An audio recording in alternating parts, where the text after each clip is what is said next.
Northeast, it's the Boko Haram insurgency. In the North Central, it's also banditry, kidnapping.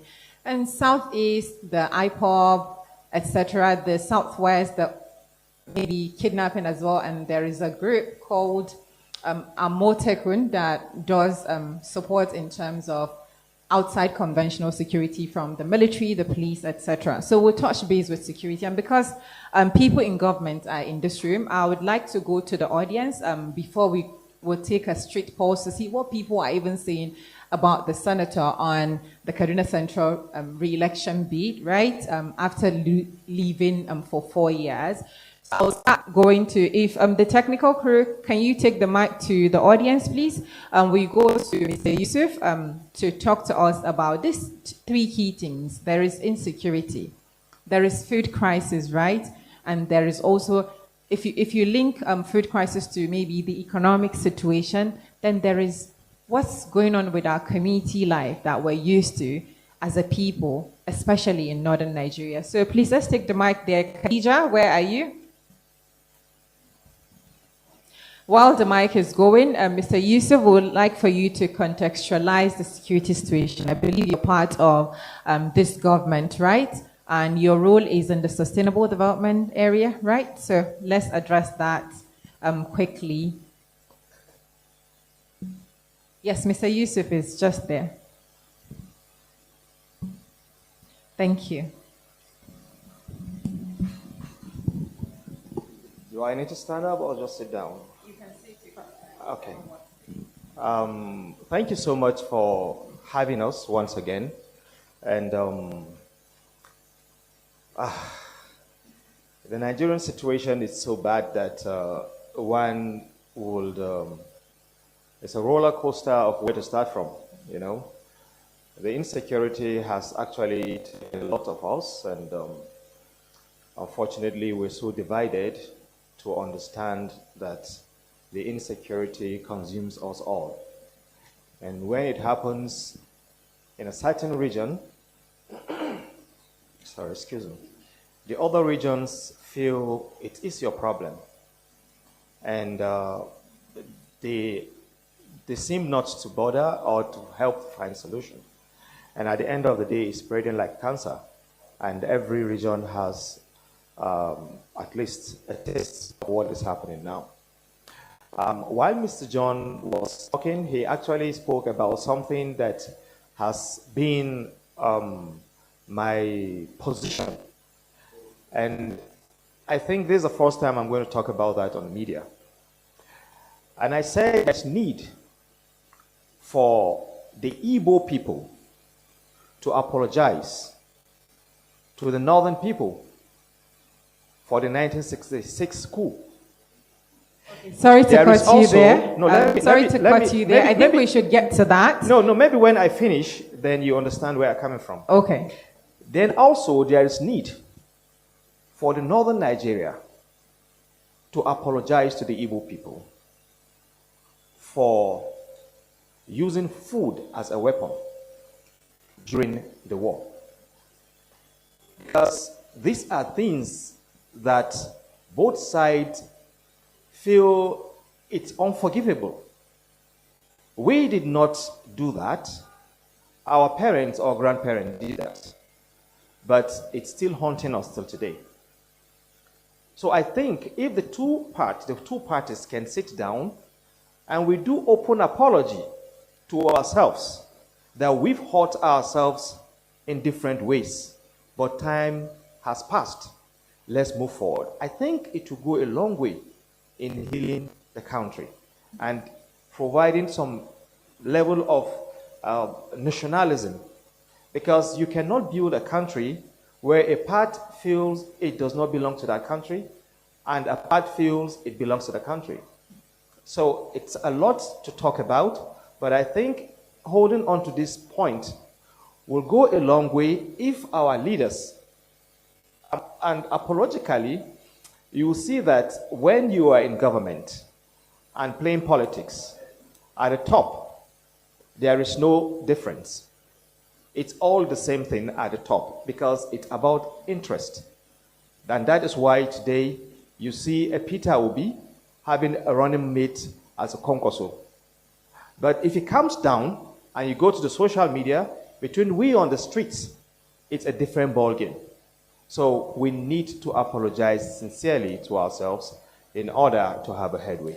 Thank you so much for raising that. You know, when it comes to the Biafran War or the civil war in Nigeria, it's really a sensitive issue that we need to tread softly. Interestingly, we're working on 60th anniversary of the Biafran War, and what we outline is that both sides need to come to a table, revisit the past, apologize, and take appropriate steps to make sure that we reintegrate like we used to be. So, in a nutshell, it's like you're revisiting what we're trying to do and maybe in a different way, because I think both sides of the divide feel maybe slighted, feel betrayed, feel maybe let down and all of that. But at the same time, you've mentioned our great-grandparents and grandparents did what they did. We should not be paying for it. That means we should come to a middle ground and address that. So you've addressed insecurity issue in your response. Now let's talk the economic situation, even though we know that you can't remove insecurity from economic situation. So a lot and data, statistics shows that the insecurity in Nigeria is linked to economic situation, the difficulty people are in. And there is always the notion that our leaders intentionally put us where we are. Allegedly, please don't quote me. It's allegedly. So let's address the key economic indices that, as somebody in government, I'm sure that you get requests almost every day from different people, right? And that puts us in two different edges. For you, as a public office person, what you're supposed to do is to discharge your primary responsibilities, right? But there are burdens on you that you're not supposed to be taking care of.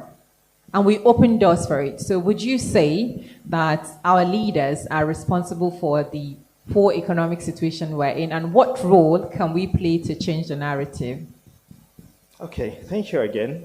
I advise the governor on climate change and economic, climate change, economics, and innovation. So, issue of the situation we are, it's not new. I've went through history and read books, and I've heard people complaining right from the 60s about how bad the economy was turning. And we were hoping that it would it will be better, but unfortunately, it's becoming worse every day. And the worst of all is food. When food becomes a major challenge, every other thing becomes a challenge. If you're hungry, you can't think right.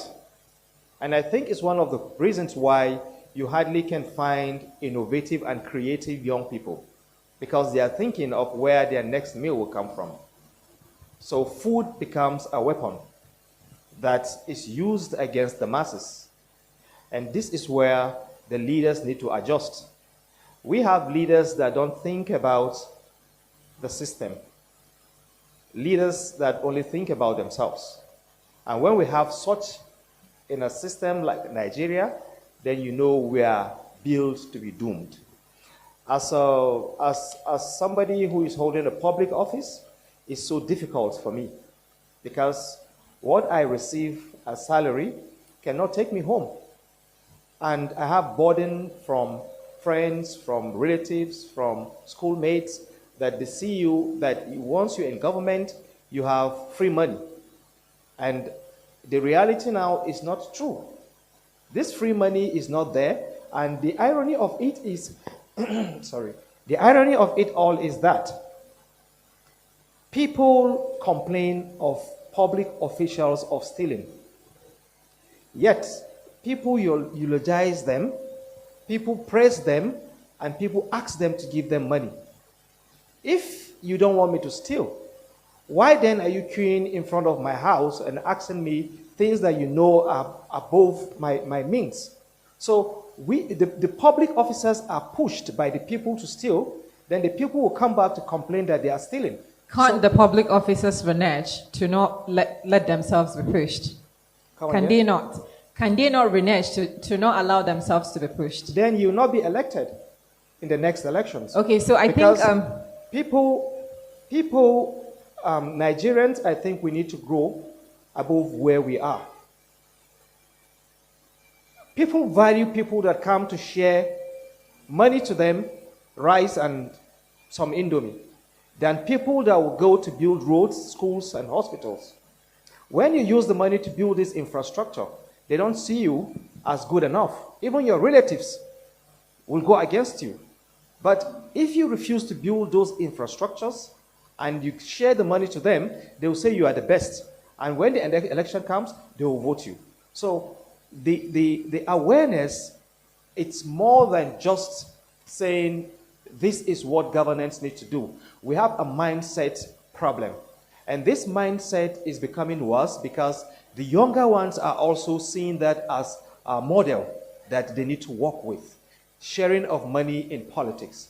And until we work on that, I don't think we're going to have a headway. Thank you so much, Mr. John. You've got a point. Please go ahead with it. I think I'd like to go back to what you said right at the very beginning as well. That I think you find that with any civil war, it never really ends. You know, we have it in America, we have it with post-Yugoslavia, in the Balkans, and it's very difficult to deal with those open wounds. It might not be you and I that did it at that particular time. A bit like a conversation about colonial times. I wasn't there, you know, but how do we deal with today? And as we've seen with South Africa, you can have a Truth and Reconciliation Council approach. Everybody speaks about what happens and you move on, and then it can still not necessarily work the best way that you want it to.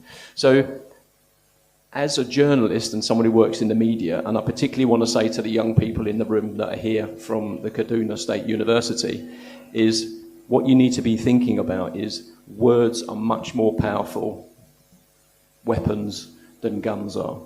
And you use the word apologise, you know, and that's tough for anybody. You know, between you and I, you know, we could apologise to each other and move on. Between groups of people who you're then claiming to represent as a leader, to apologise for something that's happened is actually quite difficult. And there's many cases of that around the world. From my perspective, I think it's about getting everybody who's got a seat at the table from an aggrieved party to sit there and turn around and say, let's not apologise, yeah? Let's just make a claim about something. You can then counter that misinformation or disinformation, or maybe a factually accurate piece of information by turning around and saying, yes, it happened, that's a historical event. Today, we've acknowledged our role in that as a people, but what we're trying to do now is work for a Nigeria today, rather than one that's constantly tearing itself apart. There you go. See the words I've used then? Tearing itself apart. That's a headline, isn't it? Whereas if it's a case of we're trying to move Nigeria forward to actually realise its potential, that in 2030 it is the most populous nation in Africa. It's got oil, it's got minerals under the ground. Someone said to me the other day, the British would never have gone and given you independence if they'd known the raw earth minerals were under the ground, you know. So we need to get to the point where politicians understand that at all levels, acknowledging our role in things in the past just means that people can then move forward and then use that as a tool for countering these things online. And the final thing you mentioned about the economy, I think it's really important, particularly food, when someone can't think. I know in Britain we have breakfast clubs. They're specifically started breakfast clubs because they're saying when the rumbling in your belly is louder than what information you're trying to take in, your stomach will always win. So breakfast clubs suddenly became really important for children that weren't eating properly or at all at home. So the economy is an interesting one because if you look at the insurgency, I've done many conversations with people as the producer of our Sahel Watch programme. I've spoken to retired major generals, I've spoken to activists, I'm going to speak to a UN peace ambassador after this, Ambassador Ibrahim, who's sitting in the front there, about it's not just a military approach, because of the complexity of the insurgency, you have to have that kind of non-kinetic approach, I think, which is community groups, NGOs, young people coming together, and we have to address the hard, cold facts, which are that maybe there's not the jobs that we'd like there to be. There's no way for young people to necessarily move ahead. They've all got a mass communications degree with no career prospects of working in the media. Why would becoming an insurgent or a bandit or a criminal or becoming an Islamic fundamentalist not be attractive to you as a way of looking after yourself if the system is not looking after you? Now we've got the interesting situation with the president saying there's going to be 4 more army divisions, whereas a young 18, 19, 20-year-old Nigerian boy or girl that maybe don't have any employment prospects can now join the military to defend a system that is actually not helping the insurgents, and they probably have more in line. That's probably quite controversial, but they have more in common with someone that they went to school with or who lives next door, who's then become a bandit or a criminal, than they do with someone that's at the top of the military or in politics. So I think it's a really interesting thing. Again, it's the elephant in the room. You know, insecurity underpins everything, but the economy, working with community groups, working with young people, particularly working with women, and acknowledging the role from a cohesive perspective that tribal leaders have and traditional leaders from the past, long before colonial times when we were able to solve conflicts without going to war, need to all be at the table having this kind of conversation. Thank you for those questions. Yeah, but very quickly, I want to agree with you on acknowledging the differences and the roles that or the wrongdoings. The wrongdoings, you know, and that is one area that you have to give it up to the governor of Kaduna State, the present governor, Malam Obasani, whom I work for, because he has actually adopted the non-kinetic, you know, approach. And today, before now, there is a divide along the river Kaduna between the southern Nigeria Kaduna and northern Nigeria Kaduna. But the coming of the governor has actually breached that, and there is this trust. There's this feelings of trust that exists already. And I think this formula was gotten from Rwanda. If South Africa and other places had failed as a result of civil war, the Rwanda formula or model is a global standard model that needs to be adopted by Nigeria and any other country that has been bedeviled by civil war. Today, in 1994, we know the dark days of Rwanda, but in 2026, we know that every African wants to visit Rwanda. And it was a simple thing that there is no difference between the Hutu and the Tutsis. We are all Rwandans. So if we can actually adopt that there is no Yoruba or Hausa or Igbo or Igala or Tiv or whatsoever, we are all Nigerians, then we can have a headway. But if we identify ourselves by our nationalities, then there is still a long way for us to go to. Thank you, And Mr. Yusuf. Finally, if we understand the potential of Nigeria when we are united and the challenges we will face when we are divided, I think Nigeria is one of the greatest countries in the world. I can tell you this. I had these debates with Germans while I was in Germany and some other guys around there, and they saw this because population is power. Resources that we have, you can hardly have any other country on the earth that have those resources because we have them in abundance. But unfortunately, the mindset is poisoned, and this mindset needs to be worked on. And until we do that, we will remain the people we are. Thank you so much, Mr. Yusuf. I think there are key takeaways from what you've said, and Mr. John as well. Let's not dwell too much on the issues now, and let's be more solutions-driven. Mr. Yusuf mentioned the Rwandan genocide, which started from a radio propaganda, if I remember. And it was one ethnicity calling another ethnicity maybe cockroach or something like that. And it took hundreds of thousands of lives, right? The peculiarity is there, but Nigeria, just officially, there are over 277 languages, if I'm correct. So where do we reconcile all of that from? Maybe Rwanda is a more not population dense country like Nigeria, over 230 million people unofficially. So what can we do to change the narrative? You said mindset. Let's take the mic to Comrade Zahareddin. I'm sure that you've got something to say about this. Governance and mindset is the key things that we've learned from this conversation from amongst us. So if there is something we need to do to reconcile governance, mindset shift, or paradigm shift, what should we be doing?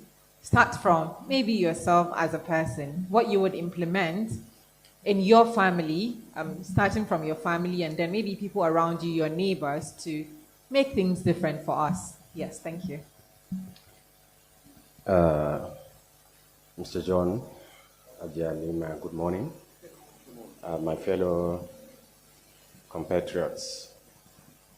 You see, when you are talking of governance in Nigeria, most of us get it very, very wrong and give it a different interpretation. And this has to do with our upbringing and the way our society is being marginalized in form of having a proper knowledge and education of what governance is all about. It has been in our minds that most of our communities believes that it is only government that rules or that give or formulate formulas and policies for the people. No, it is the work of each and every citizen in Nigeria to participate in advising and giving more cooperation to the government. That is when the government and the governance is going to be solid and consolidated.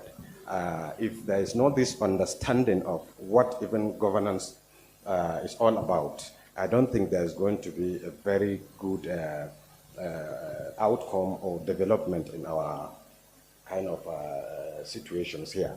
So we have not been given this proper understanding by our previous leaders, because I can attribute this issue of having little knowledge about governance to our leaders, our previous leaders, because we have been imposed with so many artificial lections of poverty per se.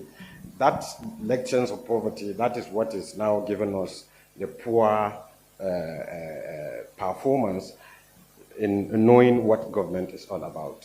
Therefore, if really we are going to have this kind of fora, especially nowadays that the advent of social media has gone very, very far in our communities, I think with this kind of forums, we are going to understand what governance is all about, and people are going to participate fully in making sure they guide and cooperate with the government so that there's going to be a standard in governance and other policies making. Thank you. A comrade is always a comrade. I know in the struggle of card pulling, you're always at the forefront saying things like this. So you've mentioned something important. It's still around mindset and teaching our people. I believe that there are people in the education sector in this room, like Professor Ayodele and Dr. Jamila Dahiru in the room, to talk to us about changing mindset. If we were to teach our people, where should we start from? Before I go to Dr. Jamila, let's go to Professor Ayodele, the former Dean of the Faculty of Mass Communication and Media Studies from KASU, yeah? So please take the mic there. Let's speak to Prof. Thank you. Thank Prof, you very much. For clarity, please, let's ask you to please stand so we can see you. Thank you. Thank you. Thank you very much for the thought-provoking insight. I think we should look at this point, then I'll make a reference to what happened to me when I traveled to Moscow. I think a time has come for us to begin to change our mindset concerning governance in Nigeria. I think the healing process is gradual, but I think we need to forgive ourselves and then move forward. Because if we keep looking at the past, the crisis of the past, we will not make progress. I think the healing process is on. Let's just move forward and then we can make progress as a country. Now, talking about mindset, in the last 3 years, I was giving this example yesterday. In the last 3 years, I've been traveling to Moscow every year. I was in Moscow this year, April, and I'll be going back again in November by God's grace. But something unique struck my mind concerning the mindset of the Russians and the love they have for their country. The first time I traveled to Moscow, that was about 3 years ago, I checked into the hotel and I wanted to watch a program on the television. I didn't see any English program. It was all the Moscow thing. And I was Russian. Yes, Russian thing. I was very, very frustrated. So as I went for a conference and I said something. I said, why do you speak more of a Russian language and we don't know anything? I say, because I noticed that Russian is a very nice place, but you guys have not sold yourself out because you keep speaking Russian language. They just laughed at me. But I came back to the country. I wasn't fulfilled. I went back for the second time. I saw the same thing. But when I went again this year, my mindset changed. My perspective about them changed. What are they doing? They try to portray their country in a good light. They have this local content of a thing, the self-belief they have as a country. Now, when I went back this year, my mindset changed. From the airport, the man that picked us from the airport to the hotel, I've not met him before. He's also a cab driver, and he kept telling me many things about his country, about how their governments have helped them to shape their country, and they believe so much in their country. And I think that is where we should go as a country. We should believe in our country, Nigeria. My brother says something.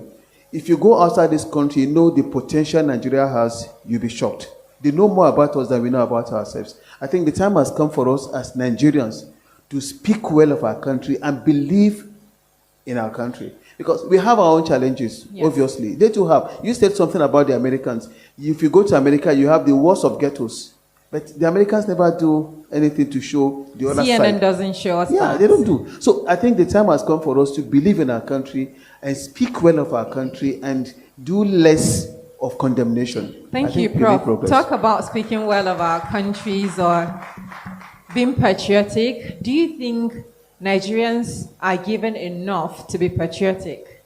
Because these countries that we're looking at as models actually are putting the welfare and priority of their citizens top notch. So if they're doing that right, and maybe Nigerians don't feel like they're getting all they need to get from the country, do you think we can be patriotic? You will agree with me that in the last few years, our approach towards asking government to give us, make themselves accountable has changed. Seriously changed. Now, if you look at what's happened in the Osun State, it's a mind pointer that people know what they want and they go for what they want. So things are really changing, and you must agree with me. If you look at it, maybe in the last 5 years, it may not be the same thing. But I think things are changing in Nigeria. Nigerians are becoming more and more conscientized on the right thing and the demand for the right thing. Thank you, Prof. And let's go to Dr. Jamila. She's in the classroom. Doctor is also in the classroom, but Doctor is trying to tell me I'm a teacher in the journalism field or in the media space. And the interesting thing is Dr. Jamila is also lecturing at, I think, University of Abuja, the Department of Development Communication, I suppose, yeah. Which we are in serious crisis in the Northeast, right? So we need development communication. Yeah. So, Doctor, you're in the classroom. Mindset shift is very key for us to move away from where we are, whether we reconcile or we decide to come together, unite against the people that are putting us down, whether they are in government or not. Mm-hmm. What can we do in terms of education to change mindset? I know that the last time I see any update on the national policy on education is long ago. Mm-hmm. And we can't keep teaching old stuff and want things to change. So what can we do in terms of education? Yeah, so thank you very much. I came in to just observe and learn. But thank God that Sorry I'm also, to cut you. Dr. Jamila is a teacher. Yeah. She's a former communication commissioner of education in Bauchi State. Yes. So I'm proud of women that are doing a lot of things. So thank you, take your Halima. flowers. Yes, thank you. Thank you very much. Good morning, everyone. Nice to have you here. And honestly, I'm always interested in this kind of conversations because it matters a lot. For Kaduna, it has always been open.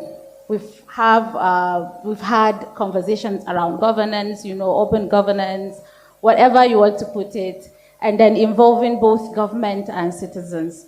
In other places where I came from, the far north, northeast to be precise, you hardly get this kind of platform. So I want to say a big thank you to S24 for bringing this very platform to the very people that understand what that platform means, and I hope that we can scale up to places like mine.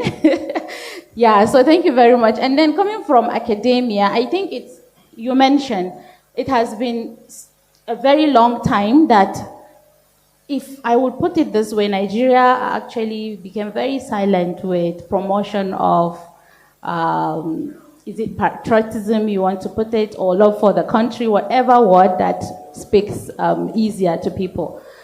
There was a time that we all had history as a subject back in probably primary to secondary school.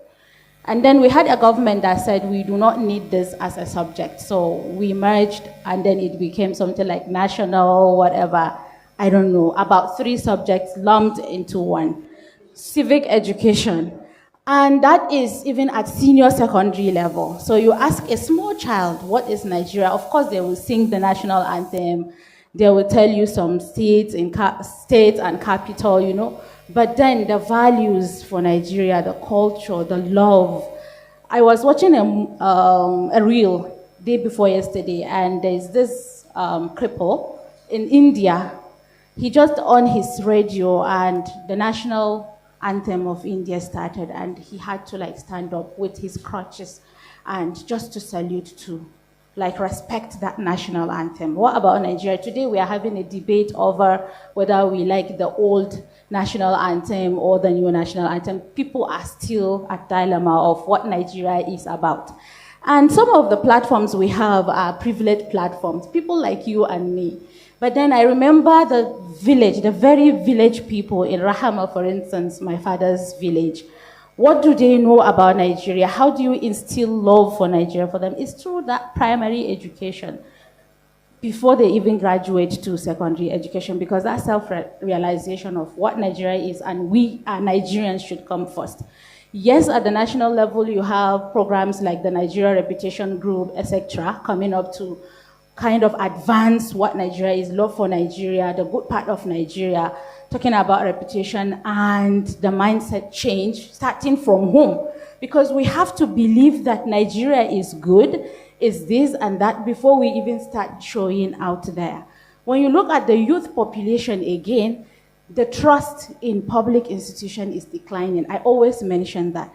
Many researchers have proved that even our young people do not trust the governance. The Honorable here mentioned something, that even the young people that are aspiring to be in positions are not doing so the impact on their community. They are thinking because they want to also be having... Fill their pockets. Very good. Okay. So I think that should be part and parcel of the curriculums we are designing, but in the teaching that we are probably advancing, not only in the educational institutions, but across all levels, be it the traditional institution. We need to, I really like the point when you mentioned, I think, is it John, that we need to also go back to the institutions that used to bring us together.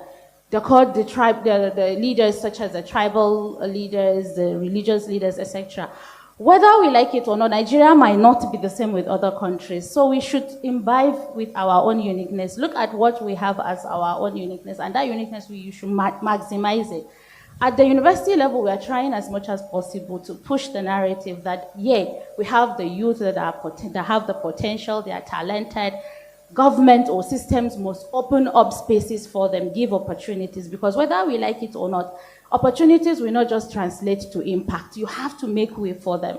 So, of course, a lot of things need to be done. At our own level, individual level, there's this self-realization before the mindset will even... You cannot give out from a vacuum, right? An empty cup. You cannot give from an empty cup. So, what do you believe for Nigeria, or as a Nigerian, or for Nigeria? Thank you. And then, please, you have to advocate further by trying to see that you also inculcate that while exercising your right as citizen. Yes, as a citizen of Thank you, Nigeria. Dr. Thank Jamila. In a nutshell, is to get like an update with maybe our national policy on education, curriculum, introduce all these things that used to remind us of Nigeria. Talk about knowing Nigeria. I think we should go to the students now. Students, are you ready? Yes, Mr. John, make your points. Yeah, okay. Any student ready? Tell us what you know about Nigeria once. Yeah. No problem. Please let Mr. John make a point, then I we just get want to kind of wrap the conversation together, if I can. I think education is the key. Coming from the UK, we have our colonial history. You know, we've had World War I in Europe, predominantly. We've had World War II. I read saw something the other day that said Britain was the only country in World War II that went to war to defend another country. Poland at the start. Everyone else got into the war when they were attacked. And then 70 years later, we vote for Brexit to actually detach ourselves from the European Union. That is 100%, and I'm going to say it on camera, linked to the fact that in school you do not learn about World War II. How can you convince people, a society, to see Europe as a bad thing when we're obviously European? We see that English Channel as us being better than everybody else. So you fall into that far-right colonial mindset of World War II, Winston Churchill, Battle of Britain, we're better than everybody else. It's easy to feed that when it looks like Europe's doing terrible things to us, whereas in fact, it's actually something that we should be part of. It's an economic bloc. It's a European Union of nations, a bit like if there was a Pan-African European, like the African Union or the United States of America. We need to be thinking about how important education is, because if you do not educate your child in school, and if you do not educate your child as a parent, and remember, parents only parent the way that they were parented themselves. So if you had no history in school, what will happen is something will come along which will give them all the information they need to make a judgment about that situation, the internet.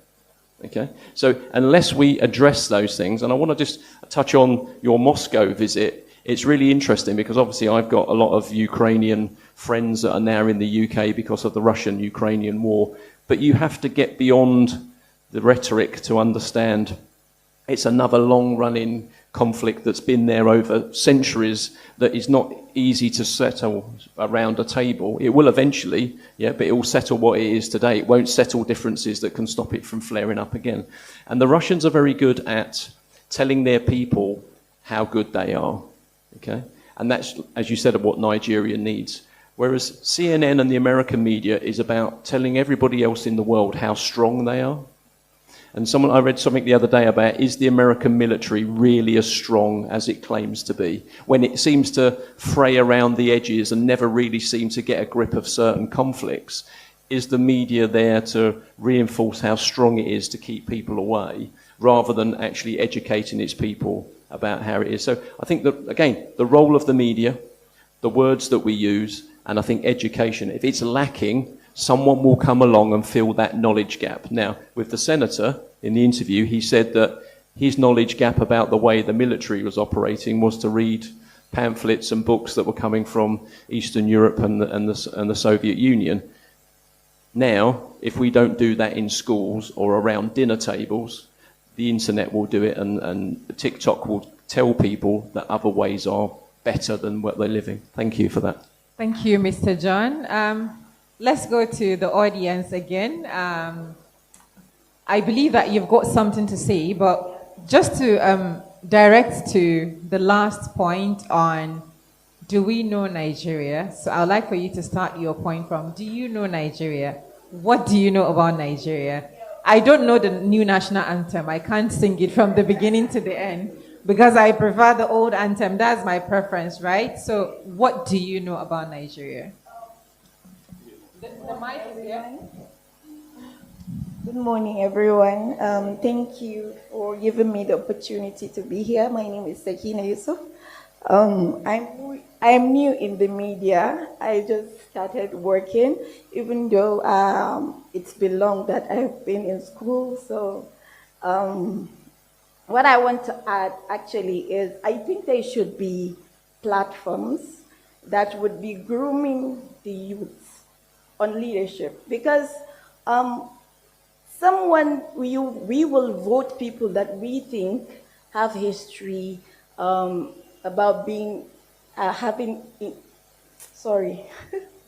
No worries, take your time. Yeah, so people with integrity, people known to be very honest, but when they get into office, we see different things and they could not deliver. So I think there should be policies, maybe a school, maybe I don't know what to call it. Okay. But there should be a structured platform that would guide someone that is going into any office. Yeah. So. Or maybe somebody should not just come out and ask you to just vote for him because he can afford this campaign and the everything. tickets and everything. Yes, why not vote someone that maybe has been a councillor, then has been a chairman, and people have already seen maybe he has done something, and then someday he has been a governor. There should be,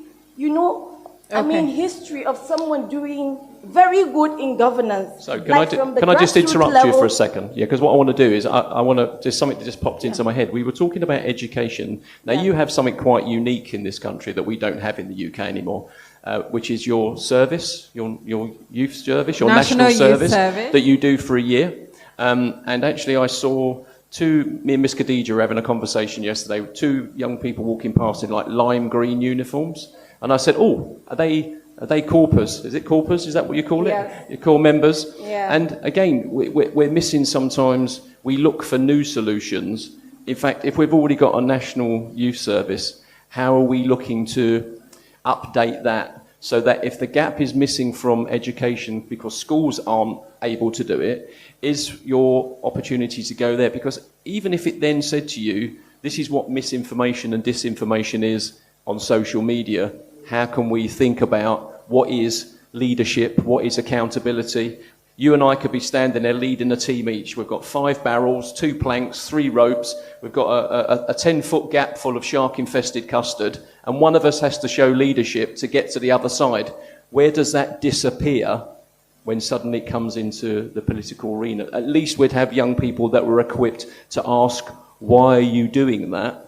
I would have done it this way, and hopefully they will rise up and turn around and say, we need to be taking some ownership. Yeah. Okay, thank you. Sakina, right? Yes. If I'm correct? Yes. There are leadership training pipelines. One of them that I know people doing well is Kashim Ibrahim Fellow, that the former governor of Kaduna State, Amal Nasser El-Rufai, started. Yes, there is one on the national level, LMI. It's in the National Assembly. I know there is that. And there are other micro leadership pipelines like that that are working within Nigeria. Outside Nigeria, there are fellowships across board that Nigerians are able to participate, like the Mandela Washington Fellowship and other ones. Yes.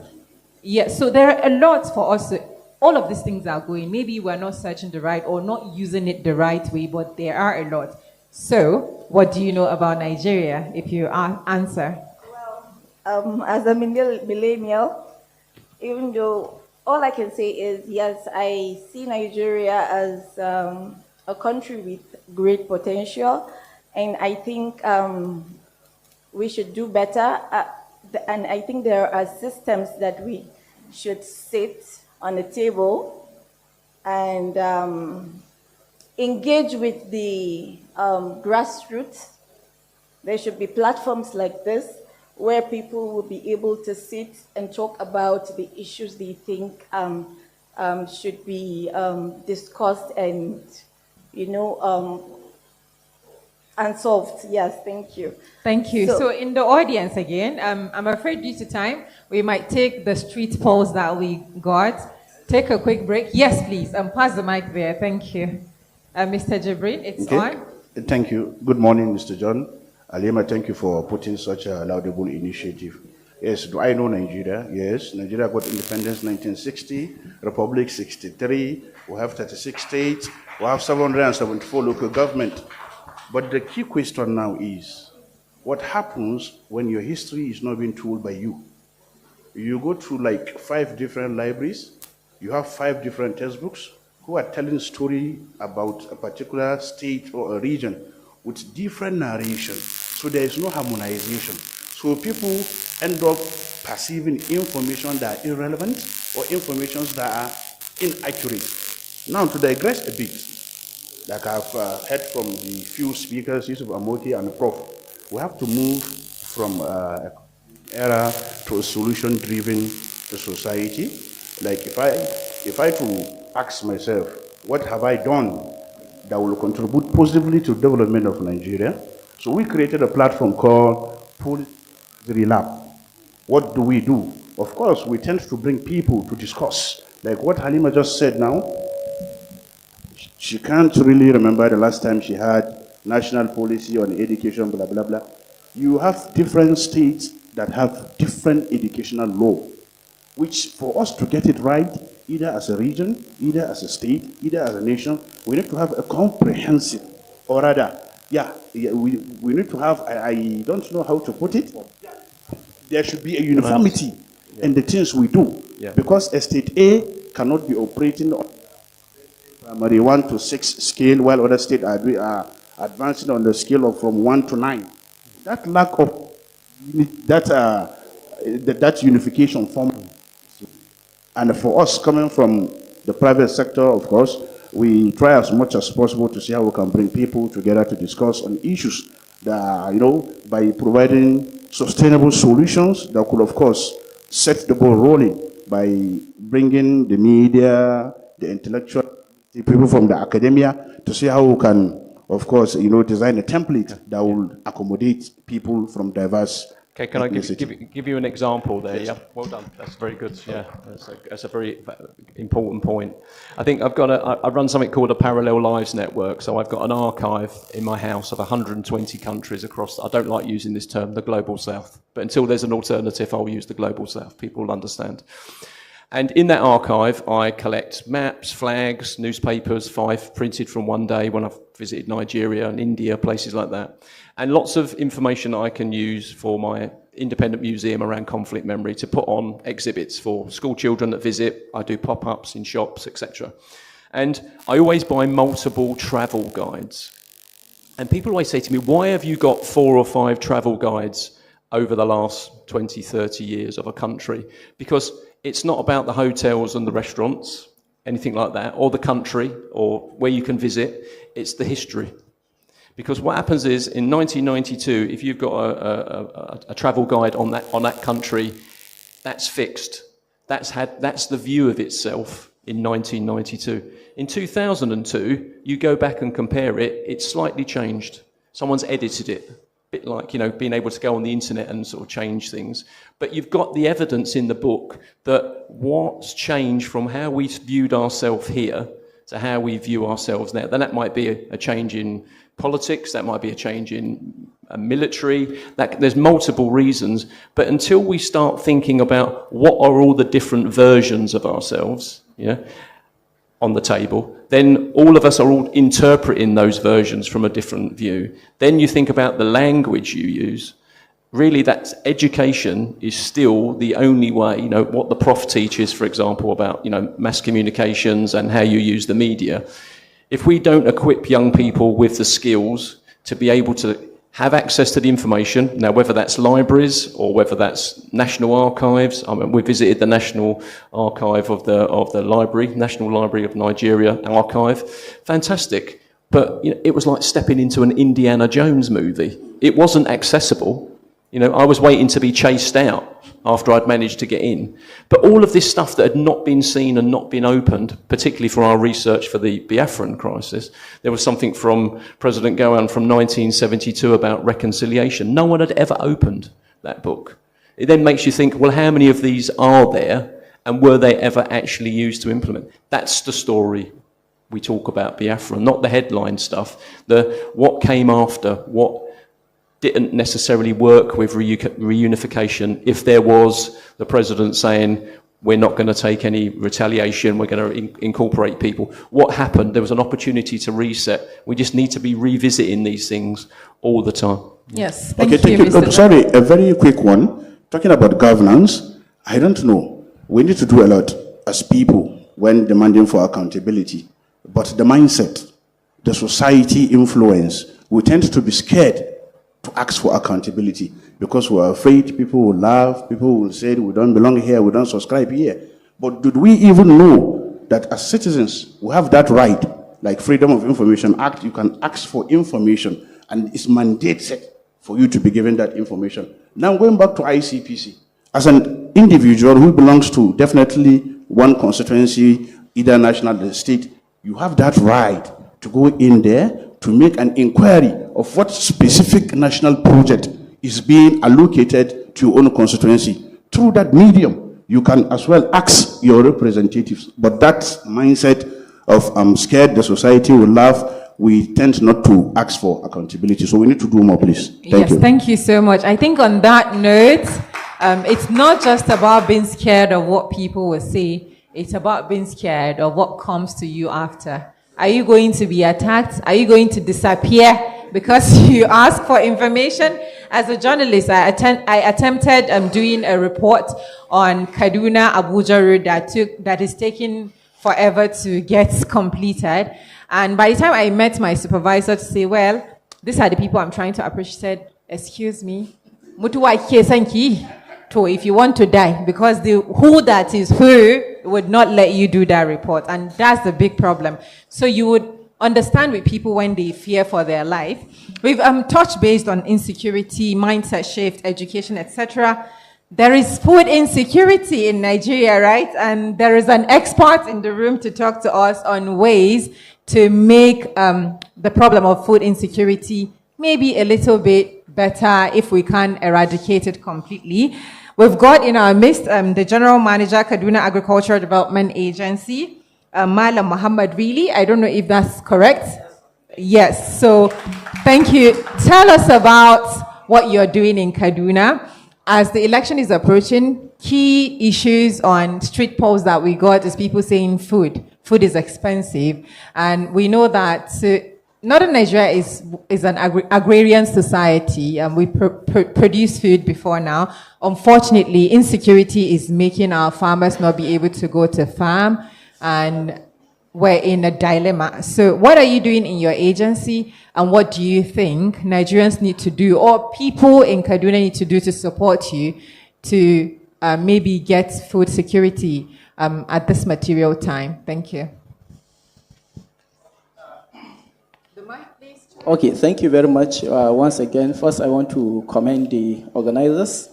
I think I got the invitation yesterday night, but it's an important session because it deals with governance, and we as young people that opportunity to participate in policy implementation, and most importantly, implementing government programs needed to participate in this kind of fora, just to be able to share our experiences towards changing the mindset, because I understand that that's where the real problem of Nigeria's society or state is all about. First, I want to, before getting into the field where I am actually handling or, fronting in Kaduna now, this whole thing goes back to orientation. Our society as of today is well disoriented in many segments. It is difficult to find a typical Nigeria that will be positive over a period of 5 minutes about Nigeria. So the hope has been dashed out, and people sees problems and hears problems continuously over time. And that has already placed negativities at the forefront of our discussions constantly. The problem is this, the problem is that. Now, government pays a lot of attention in reparations instead of dealing with the problem in another direction. I will take, for instance, how should we change the view? Because that's one of the problems we are facing in agriculture as well. Now, people are culturally raised to believe that agriculture is subsistence and is meant to produce what you can eat, what you can pay for health bills, you know.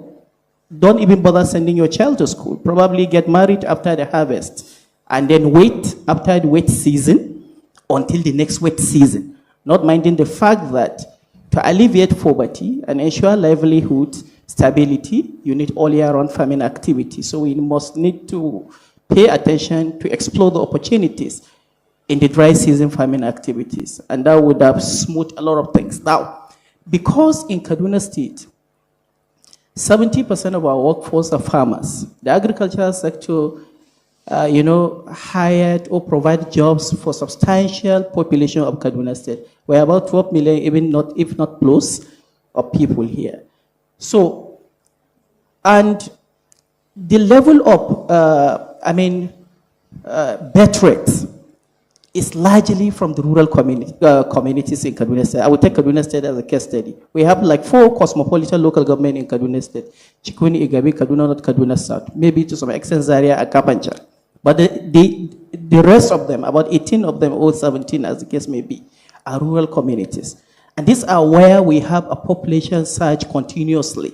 And this is where you expected food to be produced, because that's where the fertile land and arable lands are situated. But the problem is that farmers are culturally raised with the mindset of agriculture, quote unquote, agriculture. Now, on agriculture, you are only talking about a short-term food security. That the food you eat from this season to the next season, and that's it. So if the weather and due to climatic factors are in place and you can no longer produce substantial harvest by the next season, then you suddenly enter into shock. And of course, we have a very lukewarm, food reserves agency that are not actually buffer stocking our produce so that we can respond to food insecurity when the shock happens. So what is the problem? How can we change the mindset of our people to begin to think agribusiness? Because that is where you commercialize the sector, and that's what guarantees food security, and that's what prevents importation.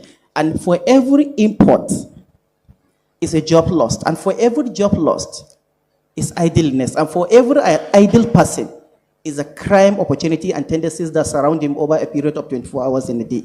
So that is the major part of the problem we are thinking. Now, how do we resolve this problem? My agency is responsible for implementing agri-extension and advisory services. Our job is to educate farmers on new modern innovative agri-practices, on good agronomic styles that boost productivity and improve yield. And ultimately that translates into livelihood enhancement, poverty alleviation, and even changing the mindset. Now, we are actively doing that, but the number is so small. And government as of today pays attention to invest 10 billion, 20 billion in agro-input supplies. But farmer education, that is critical, because irrespective of the input you supply to farmers, irrespective of the product, good varieties you introduce, as long as the knowledge is not duly shared, the impact expected will be minimal. So what are we doing in Kaduna State? What Governor Ubasani is doing, because of the long-standing isolation or investment into the agricultural sector, the problem has been just too much. So we had to now begin to take steps to quickly intervene. First, how do we subsidize inputs so farmers can get access to quality input varieties and even extension advisory services? To do that, government needs to procure certain fertilizers, hybrid seed varieties, and so on and so forth, agrochemicals and what have you. Now, this is a first step, but it's not the solution to food insecurity in Nigeria. We can give we cannot give as much people as possible. Yes. So we can only give 100,000, 200,000. And what is the volume size of our farmers in Kaduna? 2 million farmers we are dealing with. So we can only give smallholder farmers. Now, the government is doing that as an emergency response to provide primary production capital financing. So farmer that plants 1 hectare of land with organic manure, some of them will even put the sorghum or maize and refuse to fertilize it, or what have you or what have not, and end up do not having better yield. So we are now providing subsidies or access to fertilizer, access to agrochemicals, so that they can gain primary capital to finance production, expecting that if you are given 2, 3, or 5 bags of fertilizer this year to plant 1 acre, by next year, the profit realized would have enabled you to double capacity by moving into 2 hectare, 3 hectare. Now that is the expectation, but it's not the real solution to the problem. The real solution to the problem is getting farmers to begin to move, shift that, look, this agriculture is no longer agriculture. It should be think and thoughtful in a way that it's an agribusiness. Now, white-collar job is limited. Young people cannot get jobs in government. Companies need to, search so that people can be recruited in many places and what have you. Now, how do we fix that? Up to this very moment that I speak to you, a lot of people believe that they finish university, they do their CV, prefer a very handsome, very interesting CV, all thanks to the AI, but you put them in an interview session, they cannot even defend what they have written. We can attest So to now, that. because of that problem, sorry, I will take a little more time because we are discussing governance, and as a young person, I think I gain a lot of experience to share how we can resolve these issues. We'll get back to you so Okay. that we can... So let me land on this point, please. Yeah. So this issue of agriculture, most of our graduates are refusing to pay attention to own a farm and produce. And I can tell you that if you invest 700,000 naira to a hectare of land, by 6 months max, you are already 4 million naira to 5 million naira owner. And then you don't have to worry about people looking at when you come to work, reports, how you get to work. So the mindset needs to be changed. GM would show us the way. Okay. 600,000 to 4 million in 6 months. Exactly. Please show us the way. We'll get back Definitely. to you. Again, thank you so much for that insight. And we're looking for solutions, of course. We don't want to dwell on problems. There is food insecurity. There is security problem and all of those. But we shouldn't dwell on the insecurity. So we would like for you to tell us practical steps later for us to... I want to invest 600K and get 4 million naira. So, we'll get to the question time, please. Let's address some of the key elephant in the room before we get back to... I believe that we can even do a special session with the GM to tell us on the way that we can invest. I like money. Money makes the world go round, so let's look for money in a legitimate way. Thank you. And while we're on, we ask what Nigerians know, and Malan Jibrin actually said something important about Nigeria. So I was expecting that the Gen Zs would tell us about Nigeria. It seems we don't know anything about Nigeria. While at it, Faiza Nasser JR, the CEO of Raven Media RS. Okay, the Gen Z want to talk before Faiza Nasser speak. She's into security communication, and she'll be able to tell us, because we've touched base on insecurity, security, and solution. So she should be able to tell us the ways that they make impact in storytelling around security so that we can learn. So Gen Z, where is that Gen Z? Okay. Thank you. Keep it short, please. We're running out of time.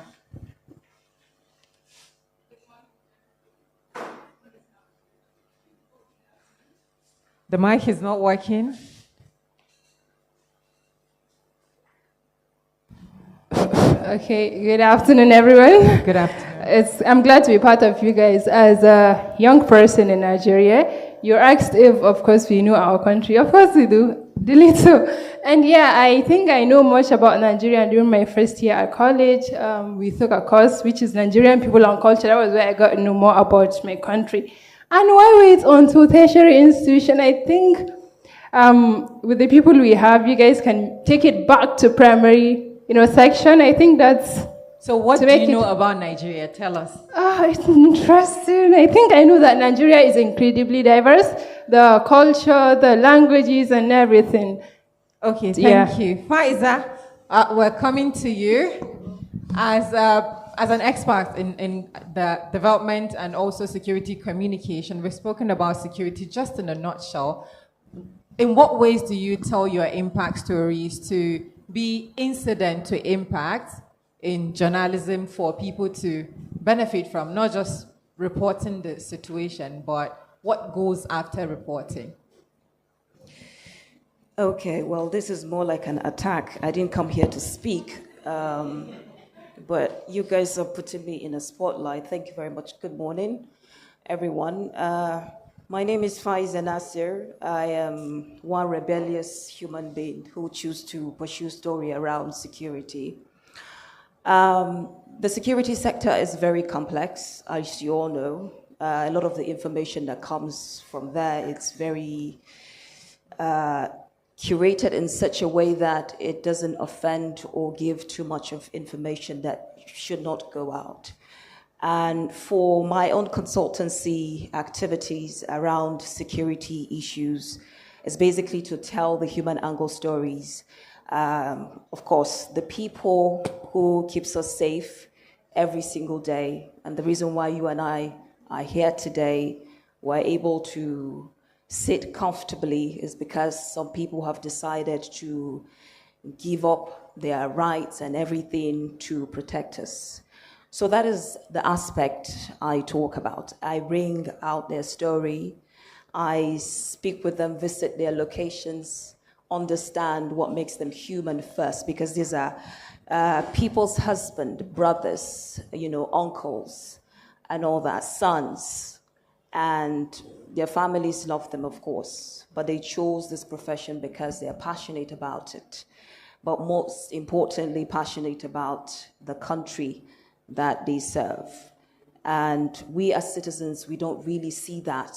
We just see certain individuals wearing camouflage and very well decorated, and we think it comes easy, but it doesn't really. A lot is being given out. So yeah, that is the part that I get to breach between them and the general populace to bring their stories out there for you to understand what makes them human. Thank you so much. There is Eunice in the room. Before we get to Eunice, Uncle Jaff, the Dongwa Gwarmaya, sometimes I like to do in Gausa, so Dongwa Gwarmaya, that we want you to speak to the kind of issues you're concerned about as a Nigerian in relation to what we've been discussing so far and this morning. It's already afternoon now. We've got less minutes to conclude, get more questions, and then be able to call it a wrap. There would be other editions, and I believe we can always participate. The conversation doesn't stop in this room. It continues. So, Mr. Jaff, okay, let me not call you by nickname. Mr. Jaffaru, please. And for those of you that don't know, if you follow him on Facebook, he's always got something to say. So this should be quite good.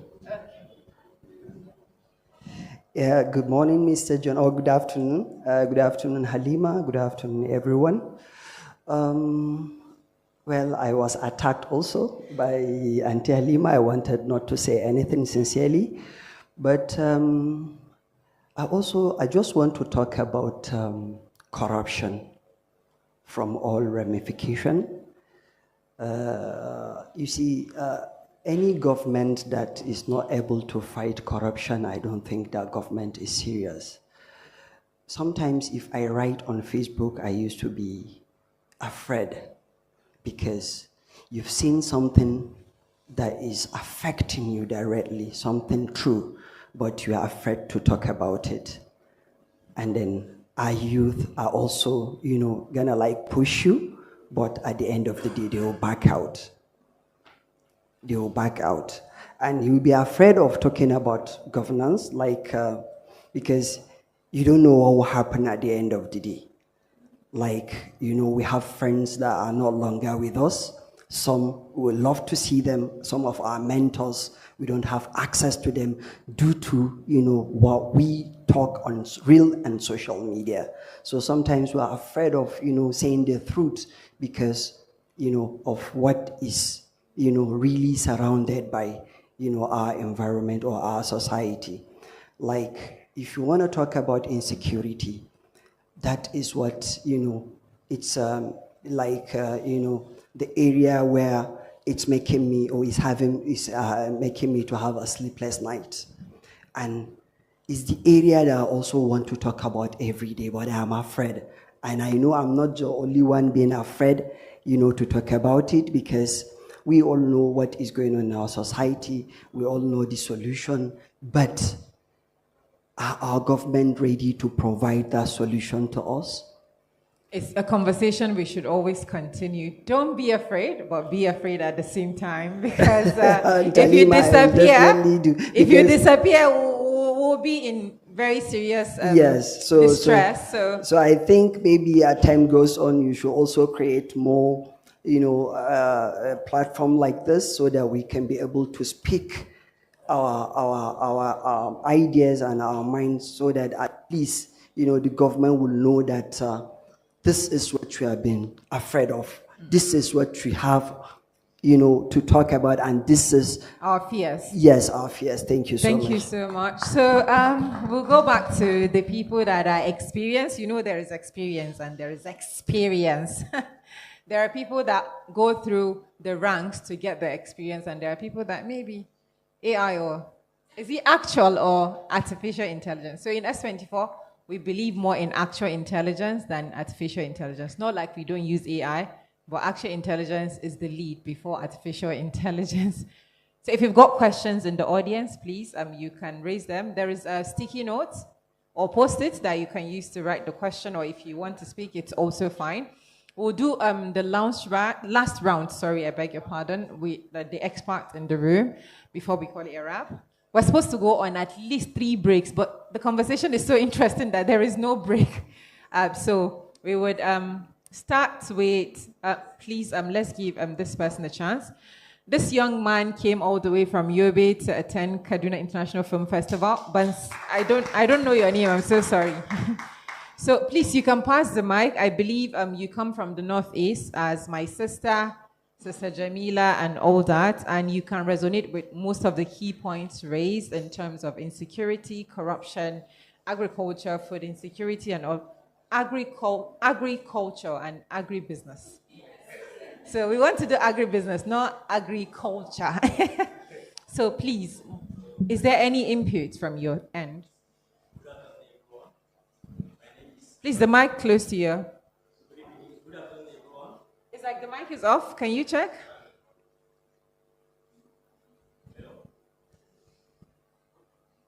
Good afternoon, everyone.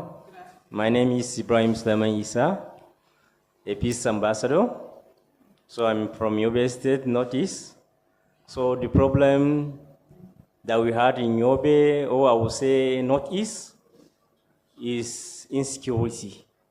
So it's insecurity that set us back during Boko Haram. Boko Haram incident started in 2011. No. Before 2011. No. Boko Haram emerged in 2002.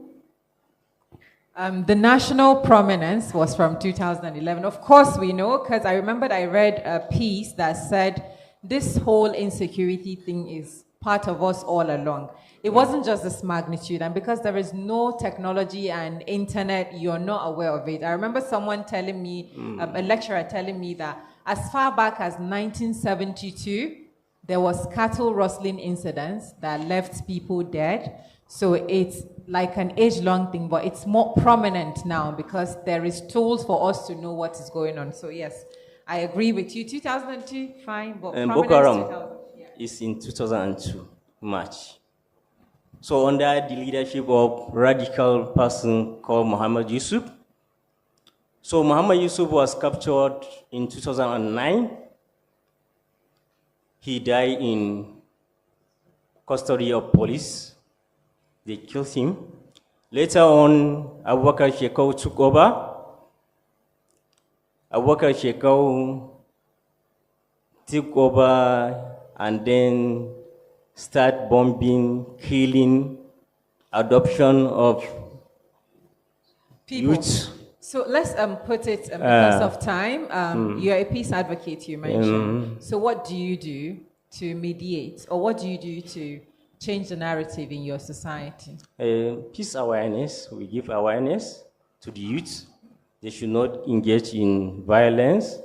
They should always join hands with us for advocacy so that we should live in peace. So our community needs youth that are capable of changing the government so we get a better place to live, because without peace, there will not be progress, there will not be development, there will not be Thank you. We totally understand. Sometimes finding words can be difficult. Thank you. Okay. I think we'll just take, thank you so much. Okay. We'll just take a few round of questions and go back to the experts to give their final thoughts, so that we can call it a wrap. It's almost time for masjid, and we know that people go pray. Yes. So questions, please, questions, if you've got questions. There is post-its. Okay. Okay, let's start with you since the mic is close to you. All right. Very brief, please. Thank you. Thank you very much for giving me another opportunity. I want to talk to Malam. You have to remember. Muhammad, really? Malam Muhammad. We are talking about agriculture. So I think since last year, I have been engaging with so many local farmers. And most of them, or almost all of them, have told me personally that they are never going into agriculture again. They are never going to engage in farming again because of the insecurity, one. Secondly, and it's because of the high price of the fertilizer. So I know there have been policies upon policies, but I don't know whether you've been implementing them. But what are you doing about subsidizing these fertilizers so that local farmers will be able to farm, right? And I think we should also have local fertilizers. I don't know how we'll do it, but I think there should be industries that produce this local fertilizers in a very subsidized prices so that our local farmers can be able to buy them and farm. Thank you, Sakina. Please pass the mic to Malam Muhammad, really. Please keep the questions very short. We've run out of time, so we can take as much as possible and call it a wrap. Okay, thank you very much. Though I missed your name. What I want us to know is that, Sakina, what I want to tell us in this room today is that farmers do not require subsidies. No local farmer needs to be, to be spoon-fed. They want to stand on their feet. But what they wanted from government is regulation and a platform. Now that regulation entails that how do we stop importation squarely? How do we force the country to produce what it consumes and the leftovers be exported to make more money, more dollars, so we can even put our foreign reserves higher? The issue of fertilizer, yes, last year a lot of farmers will tell you they will not go back to farms. But again, this is to be credited to the import issues, high cost of the input, which is the fertilizer in particular component. Now, the reason why we have that is that, again, the media has played a pivotal role in forcing government to open borders for import on commodities. You can the media? The media. Okay. I will blame the media here. Now, I will take Kaduna as a case study. We have 4 cosmopolitan local governments that are very shouty and noisy, respectfully, actually. Now, people claimed in 2022, towards the end of 2023, 2023 towards the middle of 2024, that there is hunger in the land. There was never hunger in Nigeria. Now, I will argue with this day in, day out.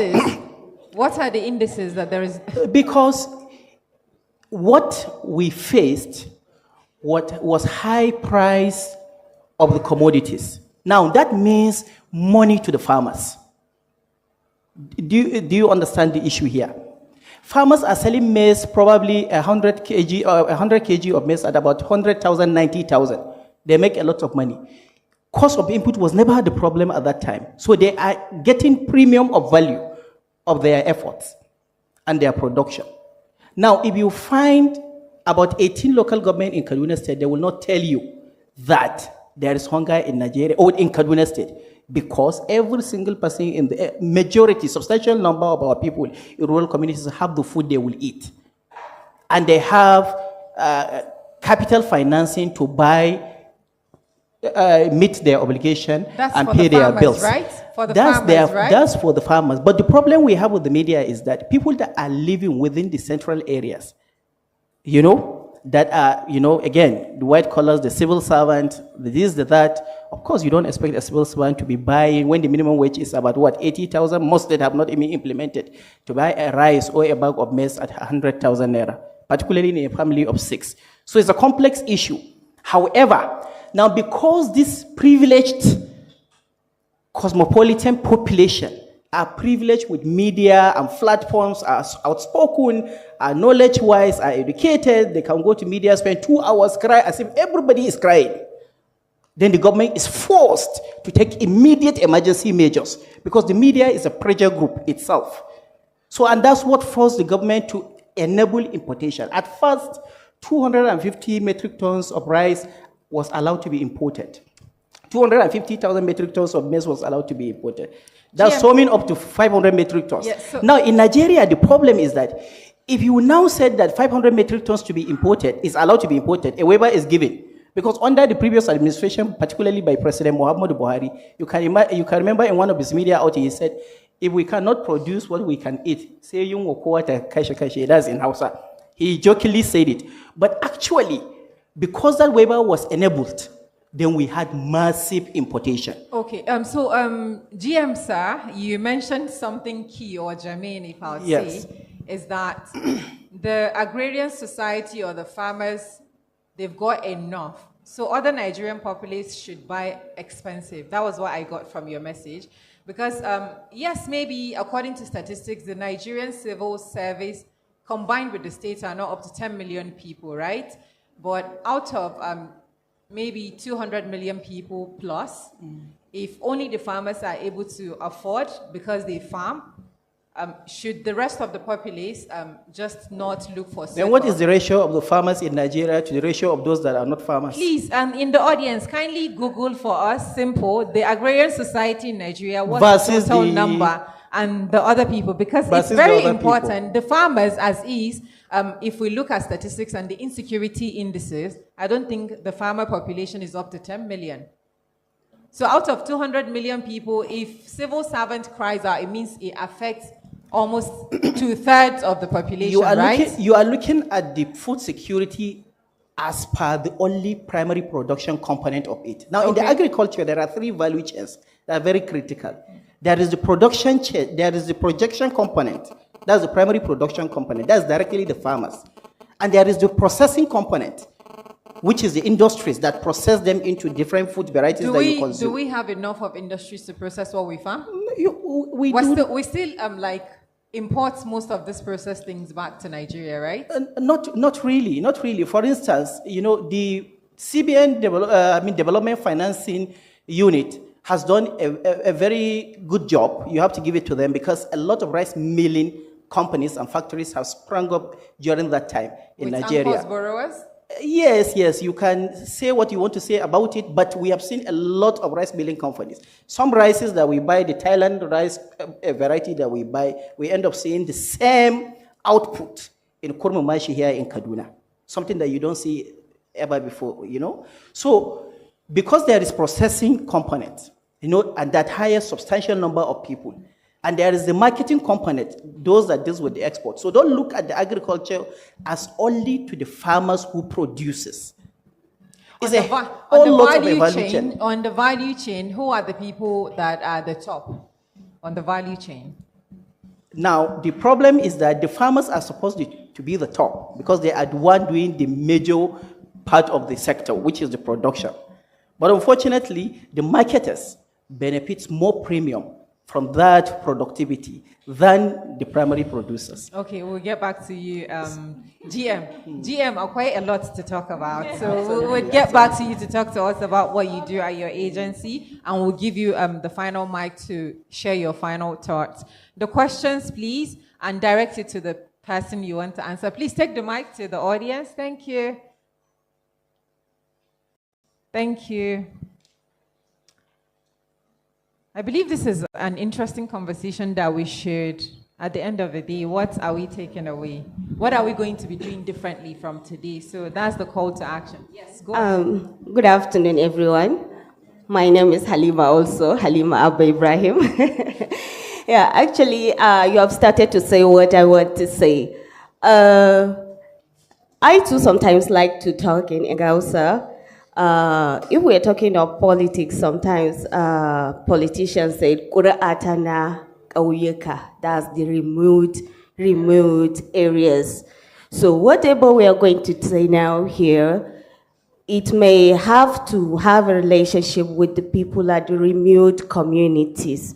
So what are we going to do now? It's not for us that we have access to come and sit in this hall to attend the activity, or sorry, the event, to be in the room. We have access to internet, we have television and everything. So what are we going to do about those that I think their population is more greater than us? What will be done to reach out to those people to see how we can change minds together with those people? Thank you so much, my Takwara. Let's do it in Gausa. We're all journalists, right? Yeah. So we should do that. First, I think you should search within. As an organization, S24 is committed to telling underrepresented stories, and we don't just stop in this room. We go to rural communities. Meizauri, do you understand that? Yes, Meizauri, let's talk to people. Because when it comes to awareness, the grassroots need it more than we do. You've mentioned the key indices. We've got all of these things for us, but what do we give back? So let's start with you. Mezaki our immediate community, Dinky, as a call to action, and I mean action. Where is the secretariat? Please take note. Also, be the same Bibia. So, what would you do personally to change the narrative? Thank you for the opportunity. Actually, like you mentioned earlier, I'm a media person. I have a short story, though I know there's no time. Just like quickly, there's an intervention happened during at North Story during Boko Haram time. So at that time, I'm working with one of the media, and it's like an international media. So there's an attack at the remote community village like this. So it was a radio platform that I'm working at that time. So the person, there's a person quickly called me in the midnight, actually. He called me. When he called me, I was even not to answer the call, but I just said, let me just answer that call. So when I answered the call, I just started to hear the gunshot, the Allahu Akbar, and how people are struggling. It's so traumatized. Yeah, so traumatized scenario of which I'll never forget that. So when he was saying, Kutai Mekeni, sorry, I'm using Hausa, help us. I was at that time I was confused. I don't know yazanyi. Ba kuna radio ba dan Allah ku taimake mu am kawo mu hari. So I just asked him, please, can I record? He said, yes, record it. So immediately I tried to record. It's almost 5 minutes because he told me where he is, where they're being attacked. And in the process of telling me this story, we just got disconnected. So at that time, I just thought that maybe he's at a no network area. So immediately the following morning, I supposed to resume to the office 8, but I was in the office as earlier as 6 because I am I can say I am the one who is packaging the radio show. So I already have completed my radio show that will be broadcasted at that day. But because of the importance of that thing, I just quickly record myself while packaging this program. There is a quick information that I wanted you guys to listen. So I just make an insert to that radio show. Though I try to alter the voice, I didn't allow his name. Yeah, I did that. So of course, quickly. Mm-hmm. Yeah, so there wasn't quick response at the time. So she's trying to... I didn't reach my point. Sorry, ma. With due respect, allow me to conclude before you, George. Okay, I'm sorry. Can you round off? Quickly, at the long time, it was after a week when the person called me back again. He started thanking me. I said, what happened? I even forgot what is going on. He said that you have sent military people to come and rescue us when we are on top of a hill. It was a week after. He said a day. He said a day after, because the military said they heard it from a radio show. Okay. That's what he said. Thank you so much. Thank you so much. Please, if there is any question, keep it very brief. We'll take one or two more and go back to the experts and round it off. Thank you. Next. Okay, James, right? The mic is there. James is at the other end. So while we're waiting for James, Dr. Jamila and GM, Mal and Yusuf, be prepared. Be prepared for your round off. Okay, the question says, do you want me to read this question or you've got a question there? James, is this your question? No, it's not mine. Okay, pass the mic to James first. Thank you. My question is this.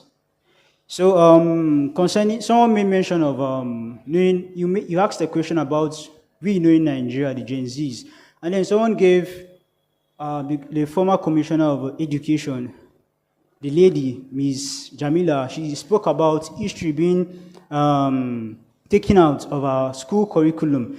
But I could remember vividly while I was in primary school, I was taught history. But currently, the last 10 years, Nigeria has suffered from political apathy, especially from the youths. And we are not participating in politics as compared to the initial parts of our country. So now, I was taught history, but it didn't in any way reform me towards making me interested in politics.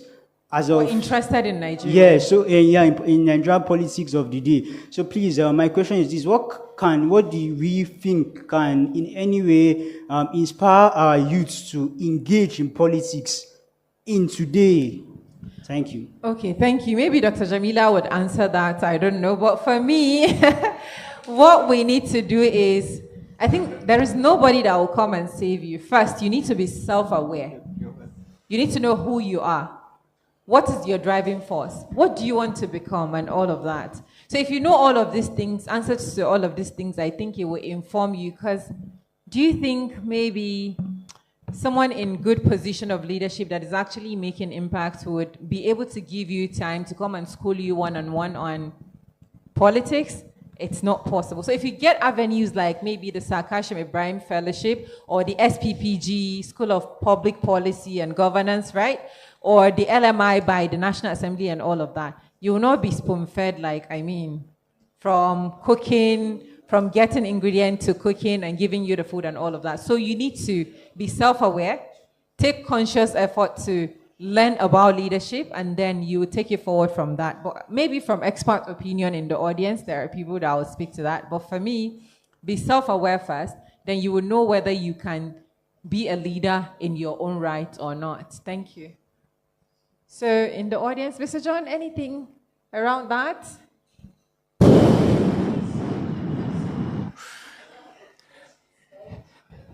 You've ignored me for quite a while because I've been itching to get involved in this conversation. Deliberately ignored me. Apologies. I'm only joking. I think it's interesting just picking up what you were saying there about agriculture. Again, the words that we use, you know, and what it means to me as a farmer and what it means to you as someone who buys food from a supermarket. We had someone recently came in for an interview on S24. You can watch it on any of our channels. And he was talking about that young people just don't value farming.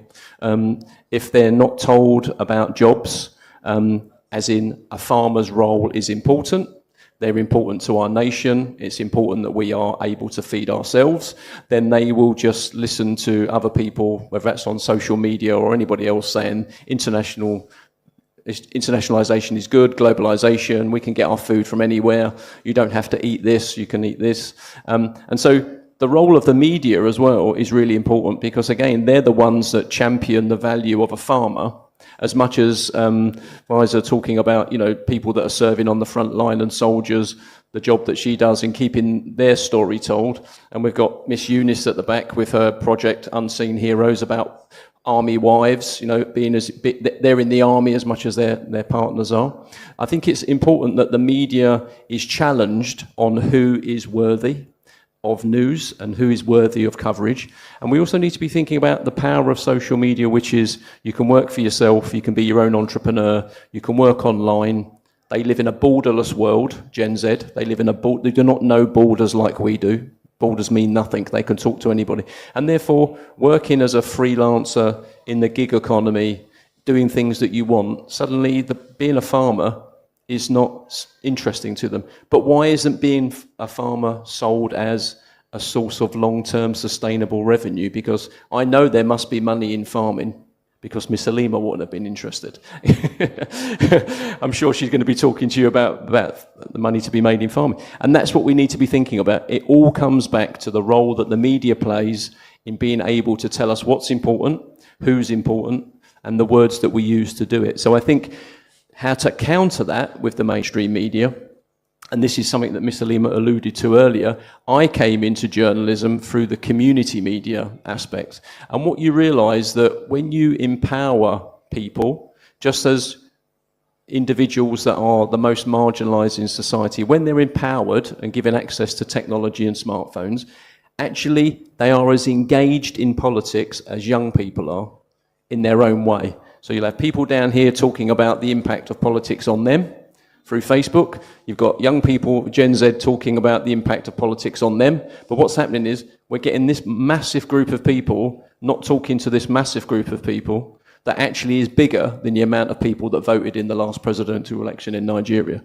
So that's the challenge that we have. How do we make the media work for us? Not the mainstream media. How do we use media tools and channels work for us? And that's why we work so proactively, both here in the UK with the UCO Bureau and here in Nigeria with mass communication students, is because they've actually got the solution to the problem. They just need to be empowered to have the opportunity to share those stories.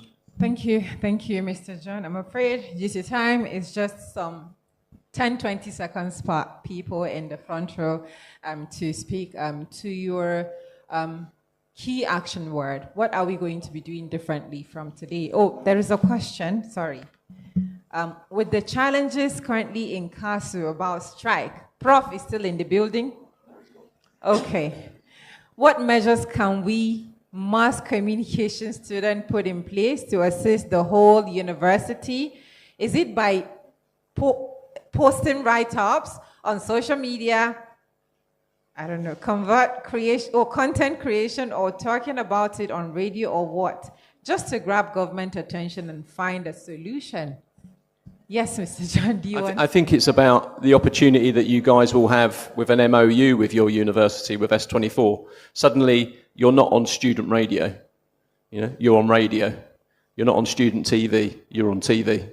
You know, when you're on the platform, the Facebook page for the university, it's not just that. You need to be rising up and raising your aspirations. Now, if anything that you wrote that was important enough, or anything you filmed, or any audio you made was important enough, yeah, that with S24 we could give that a platform.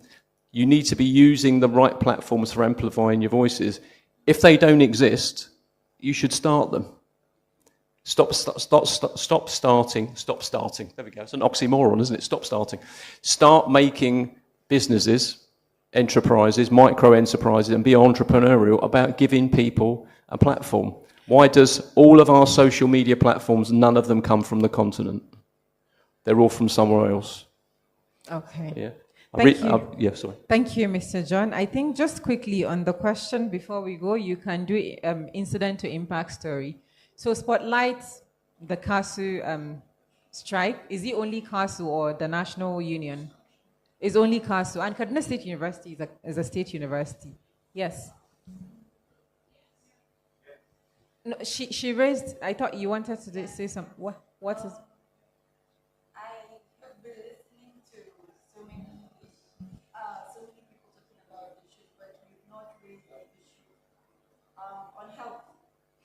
I think it's always going to be different. I want to ask you a question. What is S24 doing about the health situation? Okay, we'll get to that. Let's just answer the last question and then get to that. So the governance room speaks to issues in governance. So it can touch base with anything. Today's focus, we're on 3 key issues: insecurity, including food insecurity, and also what the committee is doing to change the narrative. So the next topic would be on that, but there are programs on S24 that addresses that. So just keep following us, you see updates on that. Thank you.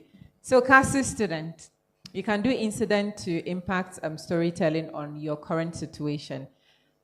What is the impact of this strike on you? You know what it is. That who are the key people that will make this come to an end? You know them. So you can serve as a mediator, start a storyline. If your prof is still there, I would say start with the prof. Do you enjoy sitting, not coming to classroom? Yes, we want to do a story about that. This is the impact on us, our time, our maybe creative prowess and all of that. Please, you do the story, make sure it's balanced enough for you to draw the attention of the VC and other people, key important people, to listen to you. And you make sure that it goes on platforms that will reach the state government and maybe the national level as well. So I think that should be incident to impact reporting or storytelling that you would do. Final question that will be taken is to Malam Muhammad, the GM. So you mentioned that many youths are not willing to engage in farming. As a young person who is interested in farming, what opportunities, funds, or loans are available to people interested like us to engage in agriculture? Thank you. I think it should be agribusiness, so. Kaki culture, kokar kai culture. Okay, please take the mic back to GM, and then we take the final thoughts and call it a day. Thank you. Where's the mic, please?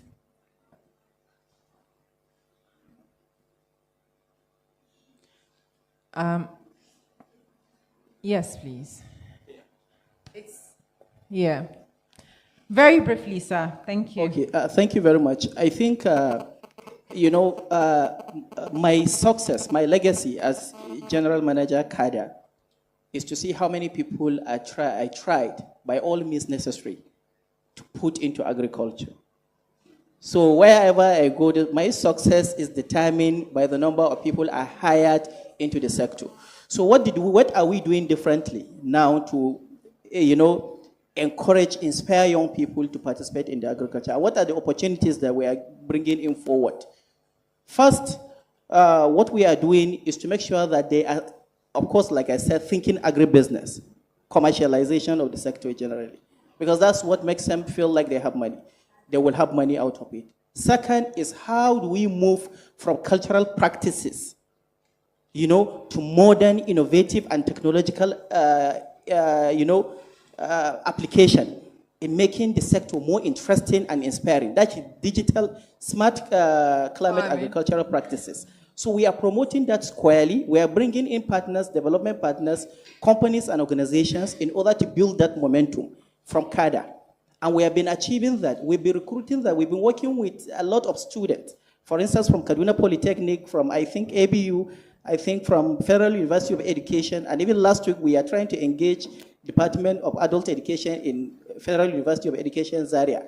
So these are all things we are doing in place to tell people that, look, you can now be smart in agriculture, you can check your crop health, you can, you can do so many things, and you don't have to use the hoe and the local ridger, you can use machineries and what have you and implement. to do that. So what are we doing on the part of access to financing for capital raising? Because that's another big issue. So what I did when we started fertilizer input subsidy support and free distribution to farmers in Kaduna State, we deliberately, as a matter of policy, targeted 30% to go to youth between the age of, I think, 22 to 35. The idea is to bring them in. Put 20% of women and leave the rest of the 50 Thank you, to regular GM. farmers. I think we'll sit with you on all that you do properly and do a spotlight because of time. It's time for masjid and we need to go. Just quickly, opportunities is what she asked for. I believe she can still reach out to you and get to know about opportunities. Thank you so much. Dr. Jamila, in a nutshell, what's your key takeaway from this event, and what actionable point would you be able to implement immediately you leave that will impact whether you're a student or with cares and other things that you're involved in? Very briefly, the mic is still there. Please, in that order, so we would call it a day. So thank you very much. I think it's evident, even though it's something that I believe in.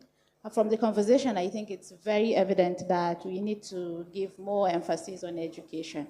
Because all the things that, for instance, the GM is saying bounce back to whether people know and whether they see it as a priority, something that they want to imbibe. For instance, the youth.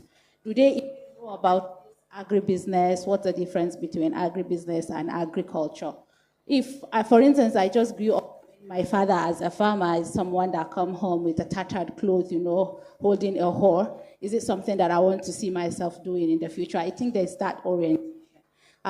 Something fancy, but now we are getting to know that there is a lot of things to believe in. So that education is very important. Education. So what would you be doing in the education? So for me, it's definitely going to be deliberate about some of the things that we're doing. Even back in the university, like I mentioned, the curriculum. I wanted to add more to the question that was asked before now, but I think it's just that we emphasize on the, is it self-awareness, self-realization, but like you said, a change mindset, that Nigeria is enormous. There are opportunities, you know, we have to love Nigeria and we don't have any other place to go. We have to understand Nigeria first before we even know what we want to contribute. When we self-realize ourselves, and that's what we've been doing through the fellowship programs that we've introduced through WIC. We will continue to do that, our communication fellows. And I want to see the media also, based on what was discussed here, being deliberate about who they want to put in the forefront. Is it the government or the people that such policies and programs or the governance affect the most? So please, let's give more voice to the voiceless, to the very people that we are serving. That's one of our core. Thank you so much. Please pass the mic to Mr. Yusuf. Okay, very quickly because of time. Okay, I was in Germany, and we had this conversation about guys staying back. And I was told that, okay, I can stay back, and maybe after 5 years, I get a passport and become a citizen of Germany. And I told them that I don't want to be a citizen of any other country apart from Nigeria. I want to have a permanent residence in Germany, but I don't want to have a passport, citizenship other than Nigeria. So why this is a relation to a question she raised about how do we get patriotic people. These are not taught in school as long as the Nigerian system is concerned, because they only give a course that Nigerian patriotism and a course that a teacher will hardly come to class, and maybe after just close to the exams and everybody go to read just to pass, not to inculcate the knowledge. So one sure way that we got and we encourage the young people to do is to join the school politics while you are in school. You learn about Nigeria free of charge, and you develop that patriotism to be a citizen that is aspiring to add value to the system. Yes. So I think I'll stop Thank with you that so much. James, James, I believe you've learned something there. So learn from school. Join student union. You know, there is youth parliament as well. So find a youth parliament that you can fit in and join. Yes. Yes. Mr. Jaff, nothing? Okay, we go to Comrade. Comrade Akwai Magana all the time. Please give Comrade and Mr. Jibrin the mic. Thank you. Mine is just an addendum to the second to the last question about farming. I think, this farming is a very, very good and lucrative in terms of getting money. I'm a farmer, a practical farmer by extension. So you must not go to the bush to farm. You can farm within the urban or your comfort zone. Right now, I think I'm the highest producer of pawpaw in Kaduna State. Wow. Yes. Okay. So producer of cocoa? Pawpaw. Yes. Okay. Yes. Wonder. So it's a very lucrative business and it needs very little capital. You just need to have a little experience about it. Then you will explore all the opportunities there.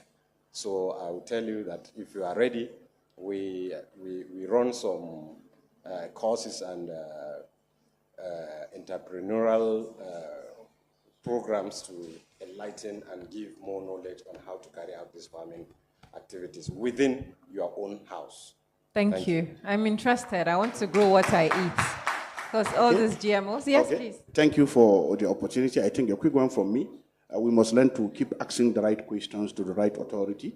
At least by doing that, we will be up to date with the current happenings within the locality. Then secondly, we must learn to participate in community development projects or program. Then thirdly, we must seek knowledge. Because without knowledge, you cannot ask the right questions. Thank you for the opportunity. Thank you so much. I believe there is a lot to say, but we need to call it a wrap. There is not much time to, not up to a minute, but straight to the point. People are going to the masjid, please. I want to add one more thing about insecurity. So what I realized, one more thing that is fueling more insecurity in Nigeria is we have so many imams now and priests coming out and just saying anything. Everybody has a platform to just come out and, instigate violence in the name of preaching. So why don't government set a school that every other person that wants to be a priest or an imam would pass through before being given there are schools like given a license. License. I remember that the state government in Kaduna once upon a time said they were going to introduce something around license. Yes. I think it's another conversation. Yes. We should all look inward and see the way we can contribute to change that. Thank you so much for your input and for making this a very rewarding one. There is commitment board, which is part of the program, and we can't close without making one or two persons commit to something today. And top on the list is Mr. Yusuf Amoke, please. Commitment today. You're in the SDG area. What would you commit to today that we can track, we can measure? Khadija, where are you? Commit. One thing, we want to write it. Okay, I'll do Come and write on the commitment board, for please. the 30 days commitment. I'm going to plant 30 trees, and each one for each day, up until the 30 days. 30 days. So we're going to start from 30 trees. Yeah. 30 trees for 30 days. Yeah, we're going to start 1st of next month. 1st of September. Add the date. Thank you. So the next is GM? Yes. You know why he quickly sent it to me? Because I'm going to plant 2 trees every day for 30 days. He and I has a serious debate over and over again in respect to climate issues. So I think that's why he quickly pushed it to me. So my commitment is to, I will want to commit that my agency will partner with the S24 in order to advance farmer education and more so avail our expert, both technical and administrative expert, to participate in different kinds of a program in order to take ample time to explain why the mindset into the agriculture to agribusiness is key, very paramount. And I don't think we can do that in 30 days. I think we should do it in 60 days and beyond. So raise GM of CADA 60 days. Yes. Just put it in brackets, 60 days to achieve. Yes, we will do that. I will send a formal letter to S24 in order to formalize the commitment so that even when I'm not in Kada tomorrow, the next GM continues. Thank you so much. So That's my a essay will big take that. commitment. So the farmer by extension and by everything, the pawpaw farmer in Asongwanda, what's your commitment? Commitment. Please take the mic to our farmer comrade. Yes, please. Khadija. So the first name is Malam Yusuf. So add the name. The second one is the GM of Kada, and the third one is our comrade farmer. My commitment today, or let me say my 30 days commitment, is going to be that I will always make one Facebook post that educate people on how to undergo this farming. Oh, thank you. Thank you. 30 days commitment to show people the way to go about farming. 30 days, every day. Every day. Malan Jibrin, I don't want to call names, though. I don't want to call names, though. You do not want. Malan Jibrin.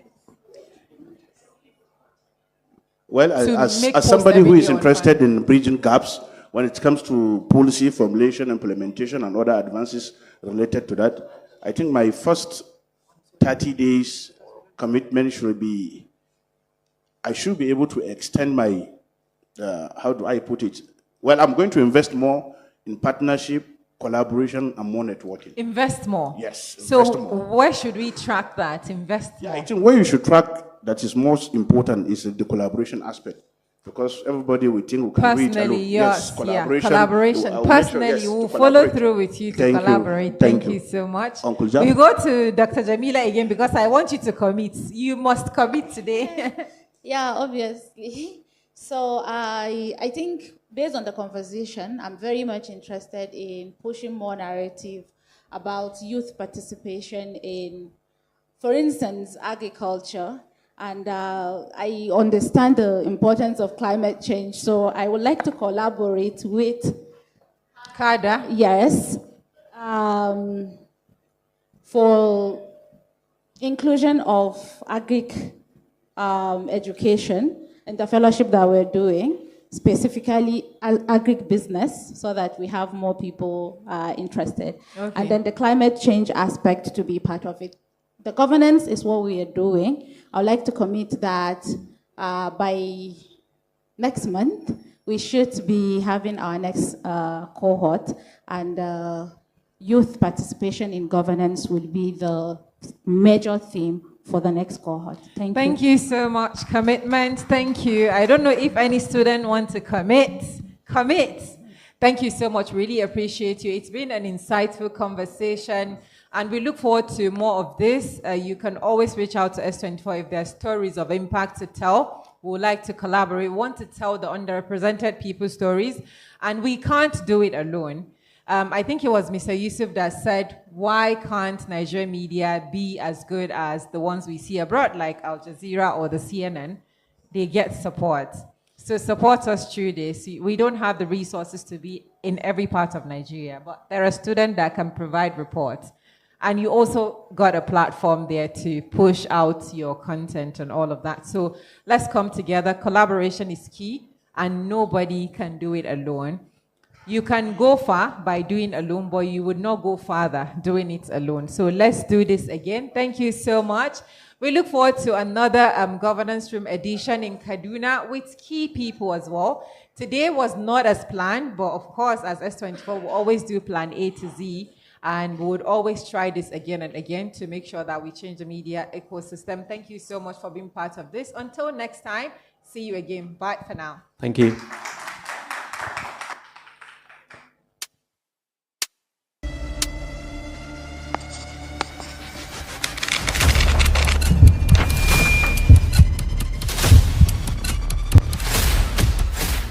Every election brings promises. Every project carries numbers. Every administration speaks of delivery. But citizens are asking one question. The questions matter. The evidence matters. The citizens matter. The record matters. Where is the proof?